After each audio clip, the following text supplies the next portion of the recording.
Well, hello, friends. Mark Holmes here with my buddy Cowboy Jobu, and as always, thank you guys for watching, commenting, and subscribing to the Jobu Sports Report. Without you guys, this literally does not work. Let's get open for business and let's wake up the football gods here this evening. Um, damn.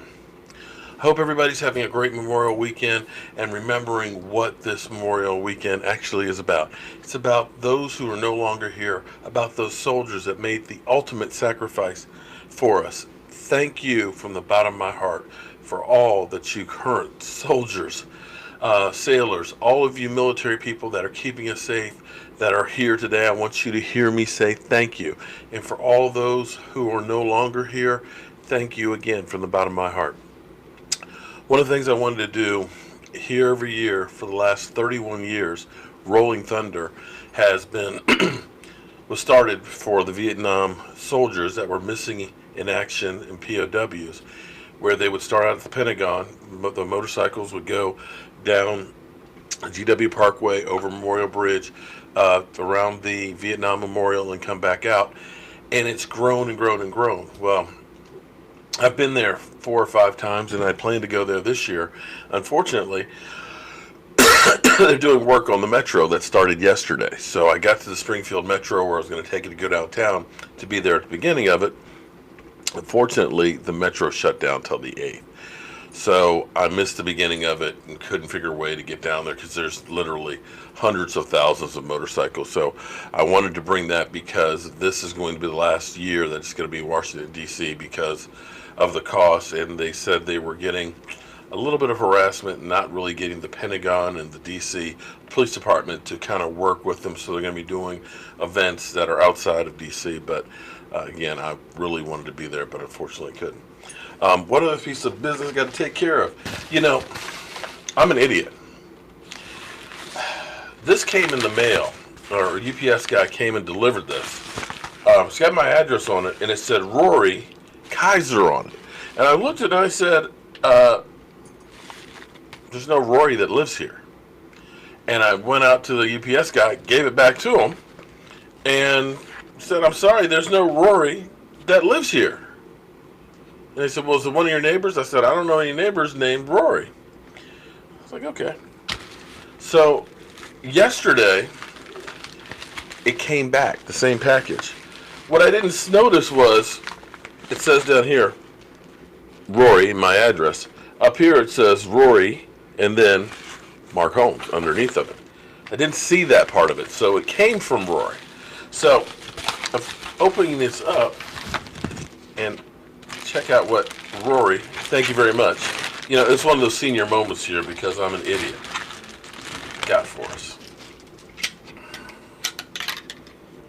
Cowboy Jobu, sports host. Put that right there. And then, of course, Mark Holmes, show host. Although, I might want to take it out of that. What do you think? And maybe? What do you think? Is it better there? Or is it better on the desk? I don't know. It might be better if we make this. I think I can actually just mount this just like that. And then we can change it. What do you think, guys? I think that's how we're going to do it. Some double stick tape. It'll be perfect. Rory, thank you very much. I appreciate that. And I'm sorry that it took so long for it to get here, but I'm an idiot. Okay, so there's so much talk about our offense. And let me go ahead and do this because sometimes I like to stir shit up like Jerry Jones. He says he likes to stir some shit up. Let me stir some stuff up. It's funny because on Facebook, when I post some of the stuff on here, I have several different Dak trolls that just hate Dak Prescott. You know, they're the Dak trash cut, the dink and dunk Dak. He's the worst quarterback in the NFL. Those guys. And so immediately, when I post something over there and talk about Dak Prescott, that's all you put out there is Dak Prescott stuff. And it's like, okay, I did talk about Chris Long and smoking weed. I think I did talk about that and kind of got into it with an Eagle fan. I think I got into that. I think I talked about Amari Cooper and how his contract was kind of like stalemate. I think I talked about Travis Frederick. I think I talked about Travis Frederick. I think I talked about Rod Marnelli. I think Rod Marnelli and how the defense, he could take Tristan Hill. Or, Robert Quinn. I think I talked about Robert Quinn, too. Yeah, let's see. Who else did I talk about? I think I talked about some other people other than Dak Prescott, but generally speaking, your quarterback is kind of the key piece. And here's the thing: for those who say I talk too much about Dak Prescott, well, unsubscribe and don't listen. How about that? Because here's the thing: you guys that are always talking about how bad and how much Dak Prescott sucks is because you don't know what the hell you're talking about. So I'm trying to put out there the real numbers, and you can actually make an educated decision on how he actually plays. Educated is the key word there. So as long as you're hating on him, I'm going to still keep producing. So the question is for this evening on this Memorial weekend is, what can we expect from the Dallas Cowboys offense? I believe that the Dallas Cowboys offense will be a top 10 in yardage. I know that's crazy. Because as we go down through here on the list, and let me see if I can. It may be hard to see this because it's so bright, but where did we end up? We end up 22nd last year in yardage, averaging 343 yards a game. Not real good, is it? And Mark, you must be crazy to think that we can go from 22nd to a top 10, because the top 10, wait. The top 10 starts out with Carolina Panthers with 373 yards a game. Mark, you're crazy. You still have Dink and Dunk Dak. We're a running team. Okay. I'm going to give you numbers, okay?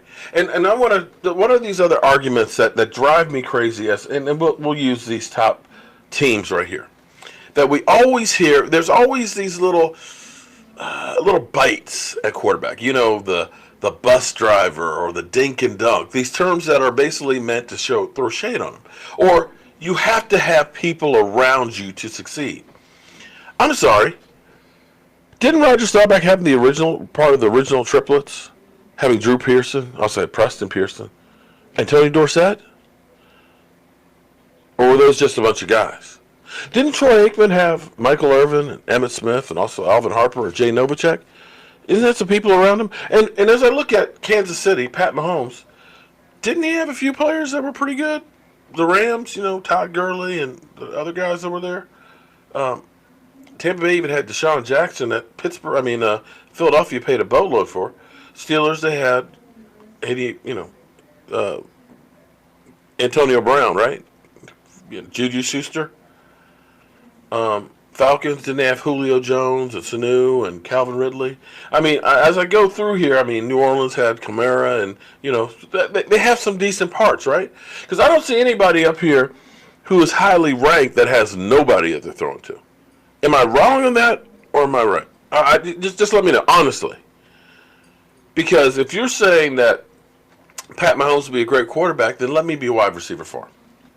Let's see how well that works. All right, so here we go. Let's go ahead and follow this thing that Dak has to have people around him. Okay, so we'll say we got Amari Cooper, so we got people around Dak, right? So we can honestly say there was a difference between Dak Prescott the first 8 games, and I've used this argument before, and people will throw it back at me. You can't look at that. You got to look at everything in totality. Okay, I agree. So in totality, we ended up 22nd in total yardage with 343.9 yards, okay? But I'm still going to, for my own sake, I'm going to break it down. What we did before we got Amari Cooper, and since Dak has to have people around him, and I'm glad he's got people around him, check this out. We averaged 190.12 yards passing. Not real good. And 128 yards rushing the football, which was actually 25th in yardage. 318 yards a game. Ooh. Damn. That shit stink. After getting Amari Cooper, if you want to say it's all Amari Cooper because Amari Cooper is throwing the ball to himself and things like that, and it's just, of course, Zeke Elliott is running the ball by himself and things like that. Here's what's interesting. The second half of the season, we went from 190 yards passing to 253. Increase. Excuse me. The MD2, and congratulations on the new baby. 63 yards more a game passing. But here's the interesting part. We went from 128 yards to 116 running the football. And by the way, for all those of you guys who didn't know, we were only 10th in the NFL in rushing the football. Just saying. Even New England ran the ball better than we did. So what does that come out to? 370 yards.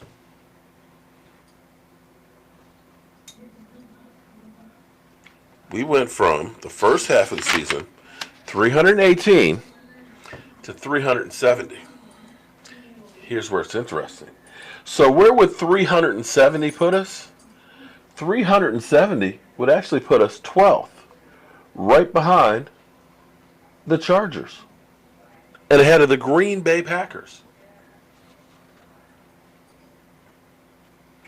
Now, hypothetically, we did have some issues with the offensive line. You honestly have to look at the offensive line and said it was in flux. You had Zach Martin, who injured his knee in training camp, didn't play till week 1, and was constantly battling, even missed time for the first time. Tyron Smith, coming back from the injuries he had the year before, he missed a few games. Connor Williams, a rookie, losing his technique, being outmanned because he needed to gain some strength. Travis Frederick, not there. So hypothetically, let's say with Travis Frederick coming back, with Connor Williams having another year, with Tyron Smith not having off-season issues where he's rehabbing, with Zach Martin back at full 100%, with having a Lyle Collins in the same position for 2 years in a row, and having more experienced backups, the offensive line should be a little bit better, right? Right? Okay. Michael Gallup came on as the year went on. Hopefully he will continue to get better. I say Randall Cobb, if that hamstring is healed, is better than Cole Beasley. How about Amari Cooper having a full training camp and time to work with the Dallas Cowboys offense? How about getting rid of the antiquated offense of Scott Linehan and having somebody completely new who is at least for a few games going to surprise some people? So let's say all of those things together are a 5%, just a 5% increase in the offense. I just say if the offensive line is better, we're going to do 5% better. Because they're going to open up the holes a little bit better. They're going to give Dak, say, a half a second more to throw. And you've got guys that are able to catch the ball, and you have some consistency, and you have guys that have now worked with Dak Prescott for longer. But if we just say our offense gains 5%, 5% would just be 18 more yards a game. That's it. If you did that, 18 yards per game, 18 and a half yards is what it comes out to be, and what we did the second half of the season, which was 370 yards, that comes out to 389 yards. Where does 389 yards put us? Bam! Right there at number 6. Our offense is not that far away. And we averaged, and here's where it's interesting. Points-wise, we averaged 19 points a game the first half of the season. Second half, we averaged 23.1. That's a major increase of 4 points. So if we can just take the pieces that we have, Zeke Elliott, 4,000 yards, the only player over the last 3 years to have 4,000 yards. If we can have Dak Prescott take a couple of less sacks, if we can get that offensive line to stay healthier for a little bit longer and hold those holes just a little bit bigger and hold up those blocks and pass blocking just a little bit more. Because one other thing, and I didn't pull it up, but here's what's interesting. Let me grab it real quick, because I'm a stats guy, okay? When I try and come up with stuff for you guys, it's not that I'm just thinking it. I'm trying to at least give you numbers. I went through, literally. Look at this. You see all these numbers? These are all the points, the yardage, everything else, first half of the season. gone through, figured out the averages. Boom, figured them out over here too. I'm analytical, okay? But here's what they said. Our pass blocking last year for offensive line. This is why I say 5% increase is not much. Oh, how the mighty have fallen. 4 seasons ago, the Dallas Cowboys line was discussed as being among the best to ever walk out on a football field. That's the truth. 2016, that offensive line was a beast. But pieces have drifted away one by one over the years until Tyron Smith and Zach Martins were the only ones left last year. Think about that.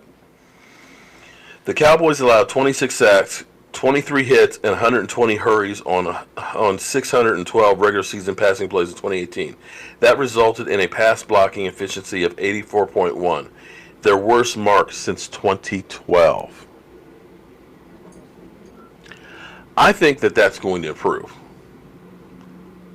I think just the health will help that to improve. I may be crazy. Now, run blocking was a little bit better. I think we were ranked, I think, 4th. But clearly, this wasn't the same line we've had in the past with Dak Prescott. So, if the offensive line gets a little bit better, if Dak Prescott gets better with his read and his footwork with John Kitna, if our wide receiver core is better, you can expect this offense to be better. And if they just play the way they did the second half of the season, they had already moved up to 11th in yardage. And that's where everybody keeps going through. Because here's the thing. What you always hear on the television network is, well, the Dallas Cowboys were only 22nd in offense, which is true. It is very, very true. But the offense that was the first half of the season is far cry from the offense that was the second half of the season, and that had trended up. So, yes, they are right technically, but it's not really an accurate picture of where the offense was headed. The offense was going up like this. It wasn't going downhill like this. It was going up. And we can expect that to continue to go up. So as always, friends, I probably talk too much. But Rory, thank you very much for the signs. I appreciate all that you guys do to help make the Jobu Sports Report what it is. I'm Mark Holmes, and make sure you thank a veteran this weekend. I'll see you soon.